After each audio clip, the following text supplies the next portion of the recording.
Love by the villain লেখিকা লিজা মনি পর্ব ৫৬-র প্রথমাংশ। ভোরের ভেতর নিহিত এক নীরবতা, যেখানে প্রতিটি শীতল বাতাসের স্রোত যেন পর্দার ফাঁক দিয়ে অগোছালোভাবে শুয়ে থাকা মেয়েটির শরীরের ওপর নরম হাতের মতো আছড়ে পড়ছে। সেই ক্ষুদ্রতম নড়াচড়াও রাতের গভীরতার ছায়া এবং মৃদু আলোমায়ার খণ্ডিত প্রতিফলনের সঙ্গে মিশে এক রহস্যময় ও অচেতন আতঙ্কের আবহ সৃষ্টি করছে। নাজলির ঘুম অনেক অগোছালো। মৃদু বাতাসার শরীরের ওপর ভারী কিছু অনুভব করে ঘুমটা ছুটে যায়। নিজের পাশে আরিশকে দেখতে পেয়ে ধরফরিয়ে ওঠে। শোয়া থেকে উঠবে এমন সময় কপাল কুঁচকে ফেলে। আরিশ ঘুমের মধ্যেই নাজলির কোমরটা শক্তভাবে চেপে ধরে রেখেছে। পাশে আরিশ ব্যাপারটা অনুভব করতেই ভয়ে গলা শুকিয়ে আসে। লোকটা এতটা বেশরম কেন? ঠাস করে এসে পাশে শুয়ে পড়েছে। এই একটা সপ্তাহ কোথায় গিয়েছিল? নাজলে এই মুহূর্তে আর কিছু ভাবতে পারছে না। সারা রাত এক বিছানায় ছিল, ভাবতেই শরীর শিউরে উঠছে। কতটা খারাপ হলে পাশে এসে শুয়ে পড়েছে। নাজলি দাঁতে দাঁত পিষে আরিশের বুকে হাত রেখে ধাক্কা দেয়। এত শক্তি খরচ করে ধাক্কা দিল, অথচ আরিশের হাত সরাতে পারেনি। নাজলির আগে বিরক্তিতে হাত সরিয়ে দিতে দিতে বলে, সরুন আমার ওপর থেকে। আরিশ আরো শক্ত করে ধরে ধমক দেয়, খ্যাপা জঙ্গলির মতো নড়ছো কেন? খ্যাপা জঙ্গলি কথাটা মস্তিষ্কে ঢুকতেই নাজলি আরও ক্ষেপে ওঠে। আরিশের বুকে ঘুষি মেরে বলে, আপনার শরীরের মাংস খায়নি, এতে শুক্রিয়া করুন। আরিশ বুকে হাত দিয়ে বলে, আমার পুরো মস্তিষ্কটাই তো খেয়ে নিয়েছো। তুমি কি শরীর খেতে চাচ্ছ? আই মিন আমার শরীর। নাজলি কপাল কুঁচকায়। কথার অর্থ বুঝতে কিছুটা সময় লাগে। কথাটা বুঝতেই চট করে বলে, আমি বলেছি কি আর আপনি বুঝেছেন কি? ছি। আরিশ গলা কেশে গম্ভীরতা টেনে বলে, চুপচাপ শুয়ে থাকো, বাসরের ফিল আসছে আমার। নাজলে আরিশের এই রূপ বিশ্বাস করতে পারছে না। হুট করে এই লোক এতটা চেঞ্জ হয়ে গেল কিভাবে? দেশের বাইরে গিয়েছে, পরে জিনে ধরেনি তো আবার? নিজের কথায় নাজলি নিজে বিরক্ত হয়। শয়তানকে আবার শয়তানে খোঁচা দিতে আসবে কেন? নাজলি আরিশকে ধাক্কা দিয়ে বলে, গজব পড়বে আপনার এইসব চিন্তা ভাবনা করলে। আরিশ নাজলির পেটের নরম মাংসে খামচে ধরে বলে, এবার যদি বাসর করতে না পারি তবে তোর উপর গজব পড়বে, দেখে নিস। নাজলি রেগে আরিশের হাতে কামড় বসায়, এমনভাবে বসিয়েছে যেন এখনই মাংসের টুকরো খুলে নিয়ে আসবে। আরিশ ভ্রু ভাঁজ করে তাকায়। ব্যথা পেলেও দাঁত পিষে সহ্য করে নেয় সবটা। নাজলি নিজের সবটা রাগ মিটিয়ে শান্ত হয়, মুখে নোনতা ভাব অনুভব করে ছেড়ে দেয়। আরিশ নিজের কাটা স্থানে তাকিয়ে বলে, জঙ্গলি কি আর কারণ ছাড়া বলি স্বামীকে এভাবে কামড় দেয় কেউ? এখন আমি যদি এর বদলা নেই, আমি নিলে বাজেভাবে নিব, এমন এমন জায়গায় কামড় বসাবো যাতে। আরিশ থেমে যায়। নাজলির আতঙ্কিত মুখের দিকে তাকায়। নাজলি ঠোঁট ভিজিয়ে আরিশের দিকে তাকায়। আপনার কি হয়েছে? এমন অস্বাভাবিক আচরণ কেন করছেন? আরিশ গা ছাড়া ভাব নিয়ে বলে, কেমন আচরণ? নাজলি রেখে দাঁত কিরমিরায়।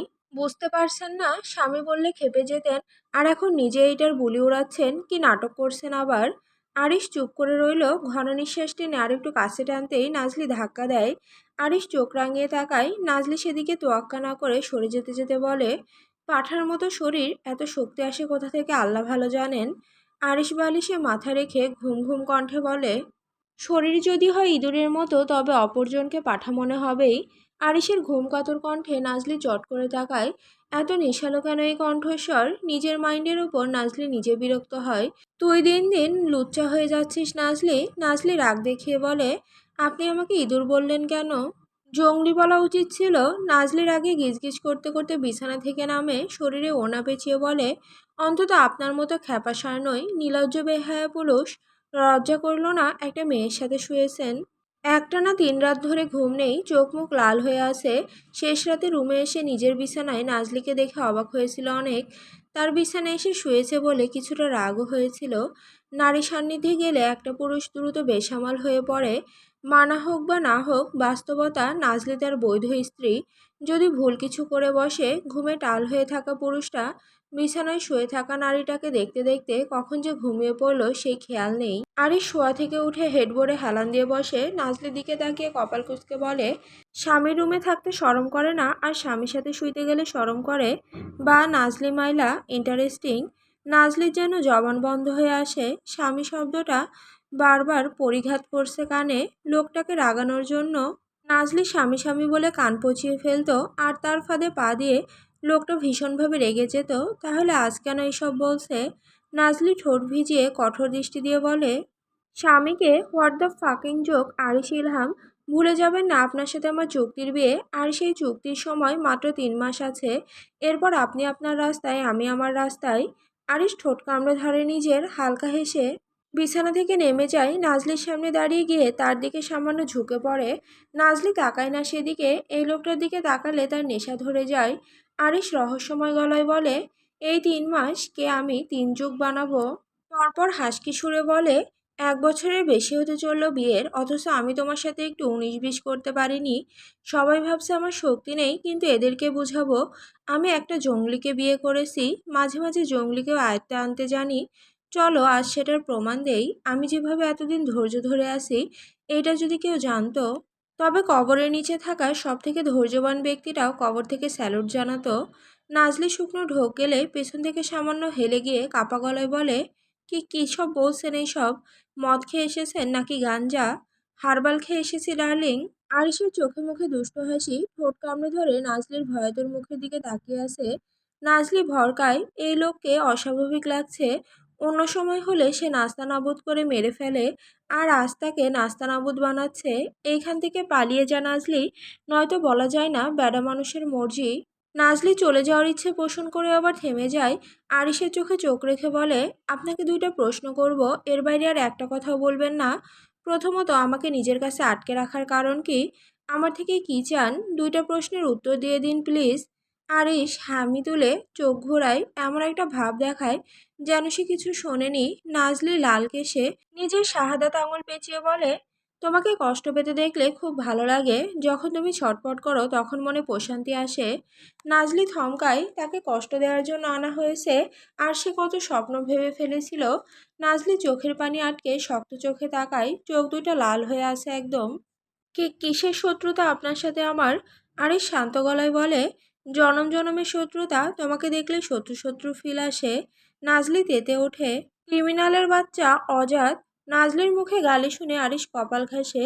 কেন জানি গালিটা সহ্য হলো না। আচমকায় নাজলির গাল চেপে ধরে বলে, মুখ সেলাই করে দেওয়ালের সাথে বেঁধে রাখবো বেয়াদব।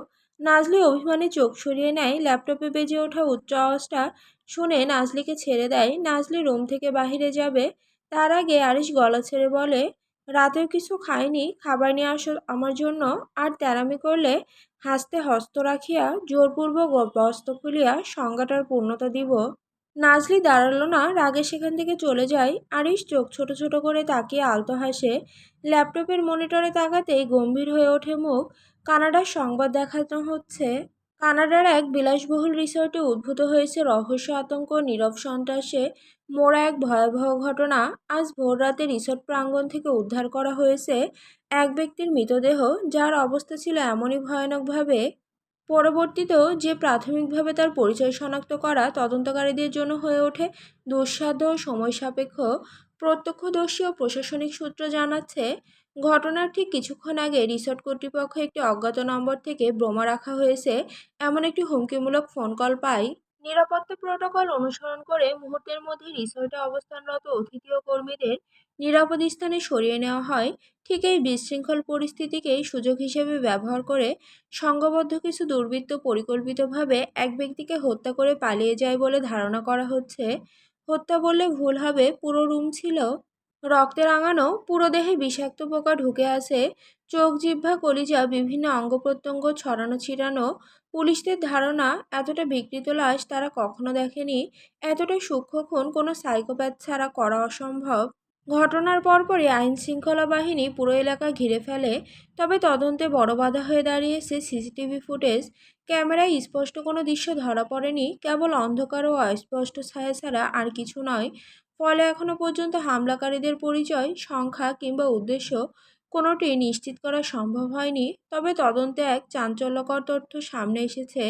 নির্ভরযোগ্য সূত্রের বরাতে জানা গেছে, নিহত ব্যক্তি কোনো সাধারণ নাগরিক নন, তিনি আন্তর্জাতিক অপরাধ জগতের পরিচিত এক নাম, কথিত মাফিয়া সাম্রাজ্যের একজন প্রভাবশালী সদস্য। এই তথ্য সামনে আসতেই ঘটনাটি নতুন মাত্রা পেয়েছে এবং তদন্তের পরিধি বিস্তৃত করা হয়েছে আন্তর্জাতিক সংযোগের দিকেও। কানাডার ফেডারেল ও প্রাদেশিক নিরাপত্তা সংস্থাগুলো যৌথভাবে তদন্তে নেমেছে। সন্ত্রাসী হুমকি, সংগঠিত অপরাধ ও অভ্যন্তরীণ দ্বন্দ্ব, সব দিক মাথায় রেখে এগোচ্ছে অনুসন্ধান। কর্তৃপক্ষ বলছে জননিরাপত্তা এই মুহূর্তে তাদের সর্বোচ্চ অগ্রাধিকার এবং পরিস্থিতি সম্পূর্ণ নিয়ন্ত্রণে রয়েছে। এই রহস্যময় হত্যাকাণ্ডের পেছনের মুখোশ কবে খুলবে সেই প্রশ্নের এখন তাকিয়ে আছে পুরো দেশ। নিকের ঠোঁটের কোণে বাঁকা হাসি ফুটে ওঠে, কান থেকে ইয়ারবাডসটা খুলে রেখে দেয়। আরিশ আর নিক এখনো কলেযুক্ত। ওপাশ থেকে আরিশ কৌতুক মেশানো সুরে বলে, পুলিশদের জন্য মায়া হচ্ছে দোস্ত। আফসোস হচ্ছে এত তদন্তের পরও কিছু বের করতে পারছে না। নিক ঠোঁট কামড়ে ধরে ভারী আওয়াজে বলে, no one has found anything till today, so how are they suppose to find it? All this is just fucking nonsense. Arish চোখ বন্ধ করে গভীর শ্বাস ফেলে বলে, এখনো তিনজন কুত্তার বাচ্চা বাহিরে শ্বাস নিচ্ছে। মেইন কিলারকে মারলেও ইগরের চেলা তিনটা এখনো জমিনে ঘুরছে। এই তিন শালা ওকে সাহায্য করেছিল সেদিন আমার বোনটাকে। আর বলতে পারেনি আরিশ এই কথাটা মনে হলেই সে নিজেকে হারিয়ে ফেলে, ভুলে যায় একজন মাফিয়া ভেঙে পড়তে নেই, কারণ তারা ভেঙে পড়লে শত্রুপক্ষ দুর্বলতা খুঁজে পায়, আর একজন শক্তিধর মাফিয়ারও বিনাশ নিশ্চিত হয়ে পড়ে। আরিশ দীর্ঘশ্বাস ফেলে বলে, অধিরাজ জানিয়েছে ওরা এখন ইগরের পুরনো কেন্দ্রে আছে, ওইখানে গেলে ওকে পাওয়া যাবে। নিক মনিটরে তাকায় তিনজন ব্যক্তির ছবির দিকে তাকিয়ে কপালে ভাঁজ ফেলে বলে, তোর যাওয়ার প্রয়োজন নেই, এদের সাথে আমার পুরনো হিসেব বাকি। হোয়াট? নিক রাগের তাপে কথা বলতে পারছে না, হাত মুষ্টি করে বলে, তোর মনে আছে ও একবার একটা লোককে খুন করেছিল? আমি ছিলাম না ম্যানশনে, তখন এক জারো জামার অগোচরে ঢুকে যায় রাতের অন্ধকারে। কিছু করতে পারিনি, তার আগে কুত্তার বাচ্চার বুকেও ছুরি চালিয়ে দিয়েছিল। শালায় নিজেও পাল্টা আক্রমণ করে, আর ওকে নিয়ে হাসপাতালে ভর্তি করাতে হয়। মূলত সেই মাদারফাক ছিল এদের দলেরই সদস্য। ম্যাসিমোর অ্যাসিস্ট্যান্ট হলেও ইগরের বিশ্বস্ত ছিল। আর একটা মাদারফাক ভেতরে ঢুকেছিল আর বাকি তিনজন পাহারা দিয়েছিল। আরিশ হেসে বলে, সেদিনের কথা কিভাবে ভুলি? সেদিন তো গ্যাংস্টার বসকে প্রথমবারের মতো মসজিদে যেতে দেখেছি, তার লোকায়িত চোখের পানি দেখেছিলাম, তার হৃদয় বিদারক ছটফট দেখেছিলাম, কিন্তু এরা ইগেরেরও লোক ছিল। জানতাম না। নিক বিরক্তি নিয়ে ধমকায়, বাজে কথা বলবি না। রাখছিস কেন ভাই? বউয়ের জন্য এই তো কেঁদেছিস, এতে লজ্জা পাওয়ার কি আছে? আমরাই তো। নিকের চোয়াল শক্ত হয়ে আসে, শক্ত গলায় বলে, বেশি বলছিস না। আরিশ রাগানোর জন্য আরেকটু হেসে বলে, শোন ভাই, বেচারিকে প্রতিবার তুই কান্না করিয়ে অজ্ঞান করে ফেলিস। ও না হয় একবার কান্না করিয়েছে, শুধু স্টাইলটা আলাদা। এতে লজ্জা পাওয়ার কি আছে? বউয়ের জন্য কান্না করা মহৎ গুণ। তোর এই রূপ যদি শহর দেখতো তবে তারা হয়তো স্তব্ধ হয়ে তাকিয়ে থাকতো। তুই চাইলে শহরকে জানাতে পারি, রাস্কেল। নিক রাগে ফোন কেটে দেয়। সেদিনের ঘটনা মনে হতেই নিক ঠোঁট কামড়ে ধরে। অ্যানি এখনো ঘুমে ডুবে আছে। নিক ঘুমকাতর রমণীর দিকে এক পলক তাকিয়ে শাওয়ারে চলে যায়। শাওয়ার নিয়ে বের হয় প্রায় 30 মিনিট পর। এখন প্রায় ভোর সকাল। টাওয়াল দিয়ে চুল মুছে অ্যানির দিকে আবারও তাকায়। তার পার্সোনাল বিছানায় এই মেয়েটা কিভাবে দখল করে শুয়ে আছে। এলোমেলো সোনালি চুলে কেমন যেন একটা লাগছে। নিকের কাছে এই সৌন্দর্যের ব্যাখ্যা নেই। গলার কাছে দৃষ্টি আটকে যায় গ্যাংস্টার বসের, এতটা তীব্রভাবে টানছে যে নিয়ন্ত্রণ করা মুশকিল হয়ে উঠেছে। নিক চোখ সরিয়ে ঘন ঘন শ্বাস ফেলে। চোখ বন্ধ করতেই একটা গান অনুভব হয়, তোর কারণে ভুললাম আমি গোত্রজাতি কুল, কাটার সাথে করলাম সন্ধি পায়ে পিষে ফুল, কেমন করে সইব আমি প্রেম আগুনের তাপ, তোর আমার প্রেমে ছিল রে বন্ধু, ছিল পুরোটাই পাপ। নিক ঘন শ্বাস ফেলে আবারও সেদিকে তাকায়। অ্যানি পিটপিট করে তাকাচ্ছে নিকের দিকে। অ্যানির ঘুম আচমকা ছুটে যায়। নিকের অর্ধনগ্ন শরীরটা দেখে লজ্জায় মাথা নুয়ে ফেলে। বাম পেশিবহুল হাতে ড্রাগনের ট্যাটু পানির সাথে চিকচিক করছে। ঘাড় পর্যন্ত চুলগুলো থেকে এখনো চুয়ে চুয়ে পানি পড়ছে। পেটানো ফর্সা শরীরের লোমগুলো সব লেপ্টে আছে শরীরের সাথে। অ্যানি শুকনো ঢোক গেলে শিউরে ওঠে। নিক কপাল কুঁচকায়। বিষয়টা ধরতে পেরে গম্ভীর গলায় বলে, পুরো আমিটার বিপদসীমা সব দেখে এখন অর্ধনগ্ন শরীর দেখে লজ্জা পাচ্ছ? Isn't this rejection getting a bit too much baby girl? তুমি চাইলে টাওয়াল ছাড়াও আসতে পারি। অ্যানি কান চেপে ধরে চেঁচিয়ে ওঠে, চুপ করুন অসভ্য লোক, এতটা ঠোঁট কাটা লোক আমি জীবনেও দেখিনি। নিক গম্ভীর গলায় বলে, তোমার জীবনে একজন গ্যাংস্টার বসের আগমন ঘটেছে, আর আমার ফটোকপি এই জমিনে আর কারোর নেই, তাই দেখার চান্সও নেই। অ্যানি থ মেরে বসে থাকে। শরীর কাঁপছে কেন তার। রাতের সেই ভয়ানক কথাগুলো মনে পড়ে আচমকা। মেয়েটাকে মেরে ফেলবে না তো? ইয়া আল্লাহ রক্ষা করো। নিগানের শরীরের দিকে তাকিয়ে বলে, দিন দিন তোমার অনেক উন্নতি হয়েছে মাই ফাকিং ব্লাড রোজ। এটা কি আমার হাতের মেডিসিনে? অ্যানি বুঝতে পারল না কথাটা। নিকের বাজ পাখির ন্যায় দৃষ্টির দিকে তাকাতেই আঁতকে ওঠে। অবহেলায় পড়ে থাকা ওনাটাকে দ্রুত নিজের শরীরে পেঁচিয়ে নেয়। রাগে ক্ষোভে প্রায় কান্না করে দেওয়ার মতো অবস্থা হয়। অশ্লীল লোক, নজর ঠিক করুন আপনার। নিক ঠোঁট কামড়ে হেসে বলে, আমার নজর বড্ড খারাপ baby girl. They go to such places that even hearing about them would make you flinch. Annie কাপা গলায় বলে, আপনার কাছে আমি সেফ না। You look at me with the same filthy gaze as everyone else. আপনিও সবার মতো খারাপ নজরে তাকান। নিকের চেহারার রং পাল্টে যায়। আচমকাই মুখের রিয়াকশন পাল্টে যায় গ্যাংস্টার বসের। দাঁত পিষে অ্যানির দিকে এগিয়ে যায়। অ্যানি ভয়ে পিছিয়ে যায় অনেকটা। নিক অ্যানির দুই হাত বিছানার সাথে চেপে ধরে চোয়াল শক্ত করে বলে, সবাই তাকায় মানে কাকে তাকাতে দিয়েছি আমি? স্ত্রী তুই আমার বান্দির বাচ্চা। আমার নজর ঠিক সেই জায়গায় যাবে যে জায়গার কথা কেউ কল্পনা করতে গেলে তার হৃৎপিণ্ড টেনে নিয়ে আসবো। আমি ছোবো, স্পর্শ করব, দেখব। Because this belongs to the gangster boss. আমার নামের পাশে অন্য শব্দটা সেকেন্ড টাইম মিলালে জবান বন্ধ করে দিব। I repeat, I will shut your mouth. Your body aside, your entire soul is mine, and what belongs to me I don't share with anyone. My fucking blood rose. তোমার দেহবাদ, তোমার সম্পূর্ণ আত্মা আমার, আর যা আমার অন্তর্ভুক্ত আমি সেটা কারো সঙ্গে ভাগ করি না। অ্যানি চোখ মুখ খিচে রেখেছে। হাতের ব্যথায় কলিজা যেন ছিঁড়ে যাচ্ছে। আঙুলগুলোর হাড্ডি মনে হচ্ছে ভেঙে যাবে এখনই। কান্না মিশ্রিত গলায় বলে, ছাড়ুন, ব্যথা পাচ্ছি। নিক মুখের দিকে তাকিয়ে ছেড়ে দেয়। নিঃশ্বাস ছেড়ে অ্যানির ভেজা চোখের পাতায় শক্ত করে চুমু খায়। ফিসফিস করে বলে, I am fucking extremely possessive about you. You are my addiction, my intense obsession, my heartbeat. কলিজা আমার। অ্যানি চুপ হয়ে যায়। বুঝতে পারে না এই লোকটাকে। মুহূর্তে কতটা চেঞ্জ হয়ে যায়। এই তো রেগে উন্মাদ হয়ে ওঠে, আবার নিমিষে কাতর হয়ে যায়। এই পুরুষটাকে সে কিভাবে সামলাবে? অ্যানি নাক টেনে বলে, আপনি ড্রাগস নেওয়া ছেড়ে দিন। আপনি দিন দিন আরও ভয়ানক হয়ে উঠছেন। নিক কপাল কুঁচকে বলে, অর্ডার করছো? করছি। নিক হেসে বলে, আমার জীবনে আমি হলাম রাজা, আর রাজার রাজ্যে তার উপস্থিতিতে কেউ আদেশ করতে পারে না। অ্যানি খুব সাহস নিয়ে একটা কথা বলে। নিকের তীক্ষ্ণ চোখে চোখ রেখে বলে, আপনি যদি রাজ্যের রাজা হন তবে আমি হলাম সেই রাজ্যের রানী। পুরো দেশ রাজা পরিচালনা করলেও একজন রাজাকে রানী পরিচালনা করে, আর রানী ছাড়া সাম্রাজ্য নিজের সৌন্দর্য হারায়। নিক ভ্রু নাচালো। অ্যানির পুরো মুখের দিকে তাকিয়ে হুট করে গলায় মুখ গুজে দেয়। সকালে ঠান্ডা আবহাওয়ার মধ্যে নিকের উত্তপ্ত নিঃশ্বাসে অ্যানি দিশেহারা হয়ে ওঠে। নিক ফিসফিস করে বলে, তুমি রানী হও তাতে আই ডোন্ট কেয়ার। তুমি সবার আগে আমার। তবে আমাকে স্বামী হিসেবে স্বীকার করছো? অ্যানি চোখে চোখ রেখে বলে, এই জনমে না। নিক অ্যানির চুল নিজের আঙুলে পেঁচিয়ে নেয়। এই জনমেই স্বীকার করবে বেবি গার্ল। আমার জীবনে তো না আসলেও বাড়তি তোকে আঘাত দিতে ভালো লাগে, প্রশান্তি অনুভব করি আমি, কিন্তু চোখের পানি দেখলে কলিজায় ব্যথা করে। Was does all this happen? It didn't use to be like this before. কেন এলে আমার ধ্বংসাত্মক জীবনে? শান্তিতে ছিলাম যখন একা ছিলাম। ছিল না কোনো হারানোর ভয়, আর না ছিল কাউকে কাছে পাওয়ার তীব্র বাসনা। ছাড়খাড় করে দিচ্ছি সব। আমার এই আসক্তি তোর জন্য কোনো কোনো প্রার্থনা নয়, বরং একটা অভিশাপ।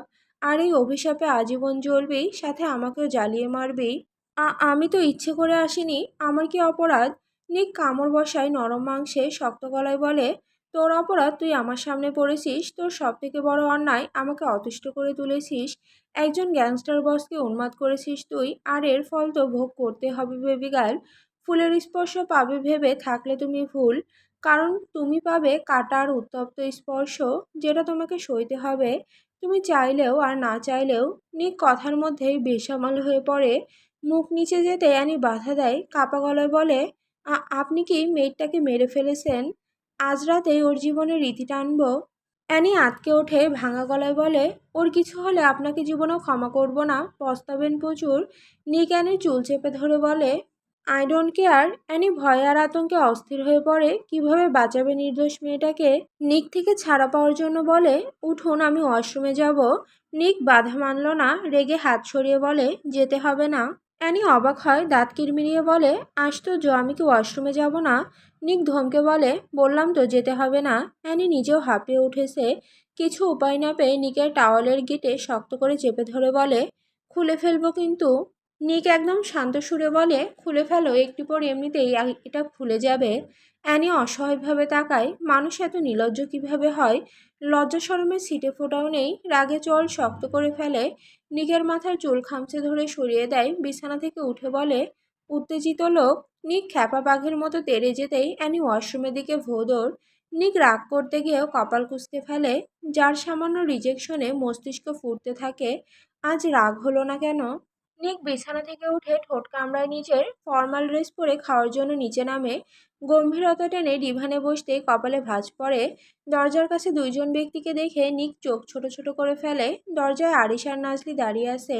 নিক আরিশের দিকে রেগে তাকাতেই আরিশ ঠোঁট ভেজায়। আরিশ চোখ দিয়ে ইশারা দেয় বাহিরে যাওয়ার জন্য। নিক সেসবে পাত্তা না দিয়ে কিছু বলতে যাবে, তার আগে আবারও আরিশের ইশারায় থেমে যায়।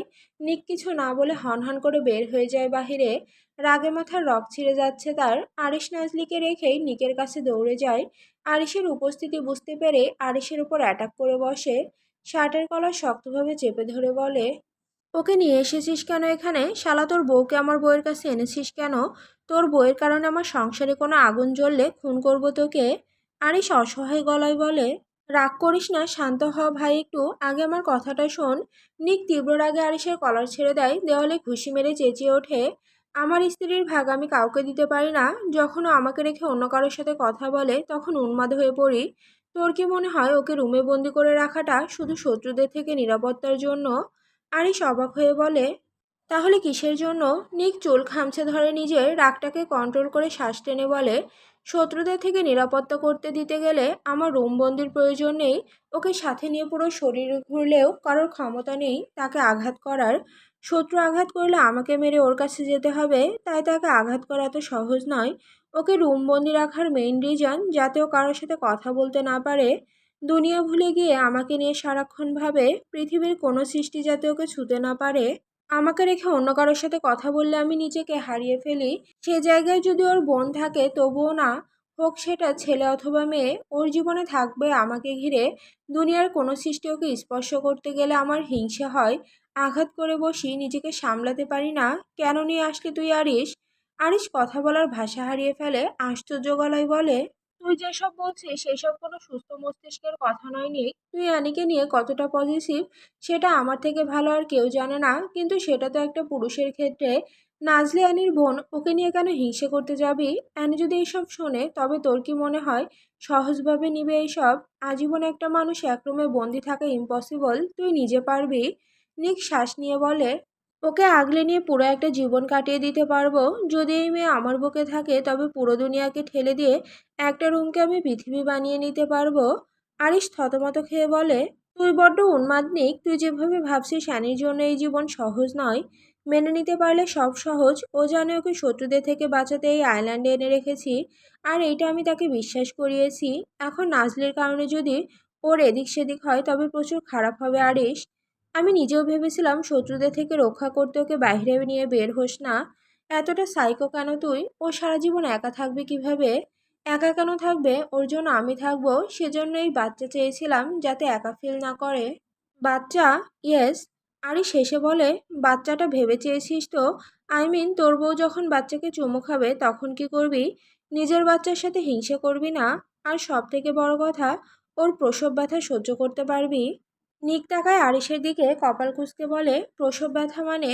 আরিশ তপ্ত শ্বাস ফেলে বলে, বাচ্চা হওয়ার সময় যে পেইন হয়। নিকের কপালের ভাঁজ সোজা হয়, ছন্নছাড়া হয়ে আশেপাশে তাকায়, বিড়বিড় করে বলে, বাচ্চা লাগবে না, বাচ্চা চাই না আমার, তাছাড়া ওর পাশে আমি কাউকে সহ্য করব না।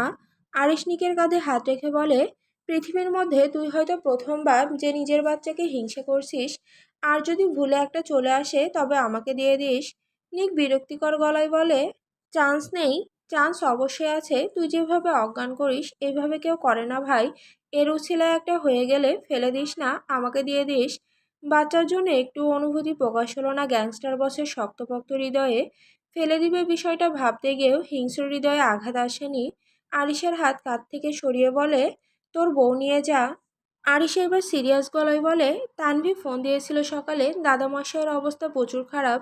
ওনাকে ইমার্জেন্সি চিকিৎসা দিতে হবে। তার উপর এর মধ্যে কয়েকটা মিটিং আছে। আমার বাড়ির চারপাশে শত্রুরা কিলবিল করছে। ওকে একা বাড়িতে রেখে গেলে যে কোনো সময় অ্যাটাক আসবে। গার্ড টপকে দিতে ওদের 2 মিনিটও সময় লাগবে না। নিক রেগে বলে, কলিজায় ঢুকে নিয়ে যা। আরিশ অসহায় গলায় বলে, সেটা পারলে তো অবশ্যই নিয়ে যেতাম ভাই, এই মিনারে কেউ ঢুকতে পারবে না, আর অ্যাটাক হওয়ারও কোনো কারণ নেই।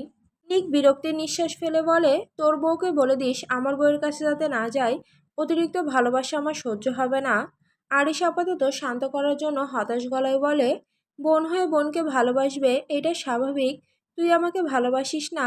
এখন অ্যানি যদি বলে আপনি আরিশের সাথে কোনোদিন কথা বলবেন না, তাহলে হয়তো তুই আমাকেও ছেড়ে দিবি, রাইট? আরিশ এমনভাবে ড্রামাটা করেছে যে তীরটা একদম নিশানা মতো লেগেছে। এই কিছু ক্ষেত্রে দুই একটা ইমোশনাল কথা দিয়ে নিককে কাবু করা যায়, নয়তো সারাদিন গড়িয়ে কাঁদলেও পাত্তা দিবে না। নিক গম্ভীর গলায় বলে, কথা বলো কিন্তু অতিরিক্ত ঢলাঢলি করতে না করবি। আশ্চর্য, ও ছেলে নাকি ঢলাঢলি করবে কেন? নিক রাগী চোখে তাকায় আর শেষে বলে, এবার অন্তত চুপ কর, এখন আমার কথা শোন। নাবিদকে তুই কি বলেছিস? ও এমন বেপরোয়া হয়ে গিয়েছে কেন? নিক গা ছাড়া ভাব নিয়ে বলে, বলেছি ওকে চাইতে আসলে তার সব অতীত ওকে জানিয়ে দিব, সেই ভয়ে আসে না। নাবিদ কি জানে জেটকে আনি মেরে ফেলেছে? না, ও না আসুক, কারণ আমার বইয়ের একটা চুলেও যদি কেউ স্পর্শ করতে আসে, তবে সে অনুশোচনার জন্য সময় পাবে না। আরিশ চিন্তিত হয়ে বলে, সাইকো তুই। যাই হোক, কোনো শখ মিলছে না নিক, নাবিদ এত সহজে হার মানার পাত্র নয়। ওকে আমি সেদিন রাস্তায় দেখেছি, একটা ব্রিজের ওপরে বসে আছে, একদম এলোমেলো চেহারা, মনে হয়েছে কোনো পাগলের বেশ, অতিরিক্ত ডেঞ্জারাস দেখাচ্ছিল। বিশ্বাস হচ্ছিল না এটা নাবিদ। রাতে 3 শুয়োরকে মেরে নাবিদের কাছে যাবি? নিক কপাল কুঁচকে তাকায়। আরিশ থমথমে খেয়ে বলে, সত্যি বলছি ভাই, একদম পাগলের বেশ।